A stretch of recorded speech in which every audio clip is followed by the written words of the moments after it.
সম্প্রতি কালিয়াগঞ্জ বুনিয়াদপুর রেলপথ সম্প্রসারণের জন্য জমি অধিগ্রহণের বিষয়ে রায়গঞ্জের সাংসদ কার্তিক চন্দ্র পাল ও বালুরঘাটের সাংসদ তথা কেন্দ্রীয় শিক্ষা প্রতিমন্ত্রী সুকান্ত মজুমদারকে চিঠি দিলেন রেলমন্ত্রী অশ্বিনী বৈষ্ণব। ফলে কালিয়াগঞ্জ বুনিয়াদপুর রেলপথের নতুন করে আসার আলো দেখছে দুই দিনাজপুরের মানুষেরা। রবিবার এই প্রকল্পের চিহ্নিত জমির কিছু মালিকদের নিয়ে বৈঠক করল কালিয়াগঞ্জ নাগরিক অধিকার রক্ষা কমিটি। রবিবার ধনকৈল অঞ্চলের আটঘরা মোড়ে এই বৈঠক হয়। উপস্থিত ছিলেন নাগরিক অধিকার রক্ষা কমিটির সভাপতি প্রদীপ সরকার সহ অন্যান্যরা।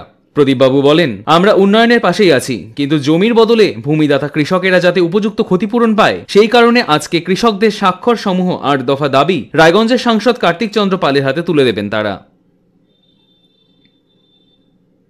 প্রথম কথা, কালিয়াগঞ্জ নাগরিক অধিকার রক্ষা কমিটি সার্বিকভাবে জল, জঙ্গল এবং জমি বলতে মূলত কৃষি জমি, এই তিনটে জিনিসকে বাঁচানোর জন্য আন্দোলনে সামিল হয়।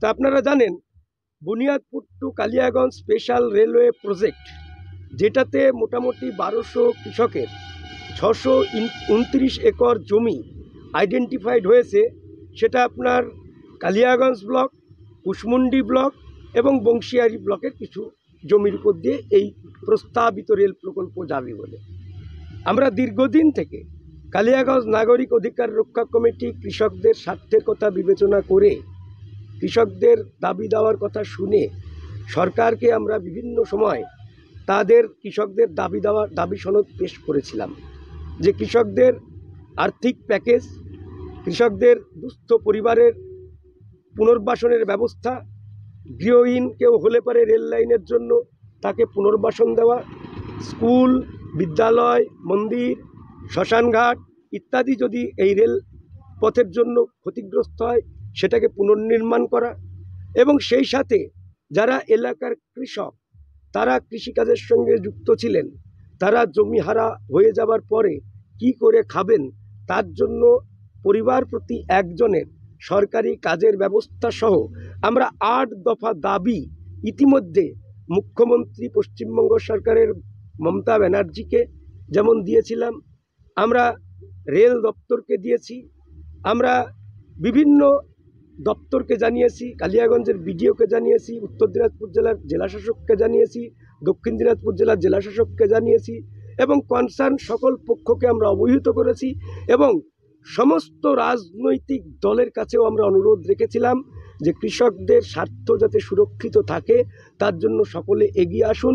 কালিয়াগঞ্জ নাগরিক অধিকার রক্ষা কমিটি আজকেও কৃষকের স্বার্থের কথা ভেবেছে এবং আমরা একটা পরিষ্কার কথা বলি, আমরা উন্নয়নের বিরোধী নয়। এই Buniadpur to Kaliaganj special railway project তৈরি হোক, আমরা এটা চাই, কিন্তু এখানকার কৃষকরা যাতে বঞ্চিত না হয় সেটা আমাদের হচ্ছে প্রধান দেখার বিষয়। এই বিষয়ে আমি আমাদের এখানকার সাংসদ সম্মানীয় কার্তিক পাল, তিনি আমাদের কালিয়াগঞ্জেরই ছেলে, তার সঙ্গেও আমি আলোচনা করেছি। তিনিও চাইছেন এলাকার কৃষকদের উপযুক্ত জমির দাম এবং সরকারি প্যাকেজ দিয়ে রেল দপ্তর রেল লাইন তৈরি করুক, যোগাযোগ ব্যবস্থার উন্নতি হোক, তিনিও তাই চাইছেন।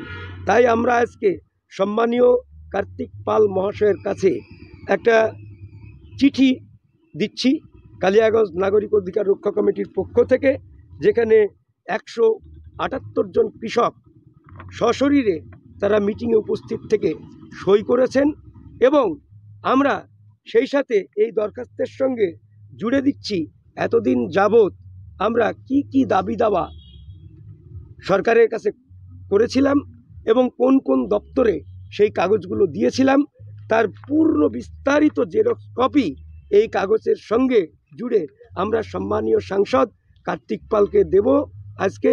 এবং আমাদের বিশ্বাস, সম্মানীয় সাংসদ কার্তিক পাল এলাকার একজন সুনামধন্য ব্যবসায়ী, প্লাস তিনি কৃষিকাজের সঙ্গেও যুক্ত, তিনি কৃষকদের মায়া মমতা বোঝেন এবং বুঝবেন এবং আগামী দিনে এই কালিয়াগঞ্জ টু বুনিয়াদপুর রেল প্রকল্প হলে এখানকার কৃষকরা যাতে ক্ষতিগ্রস্ত না হয়, বঞ্চিত না হয়, সে ব্যবস্থা তিনি করবেন। এই আত্মবিশ্বাস আমাদের রয়েছে।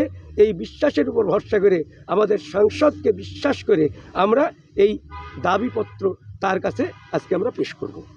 কালিয়াগঞ্জ থেকে ভাস্কর রয়ের রিপোর্ট, কুলিক নিউজ।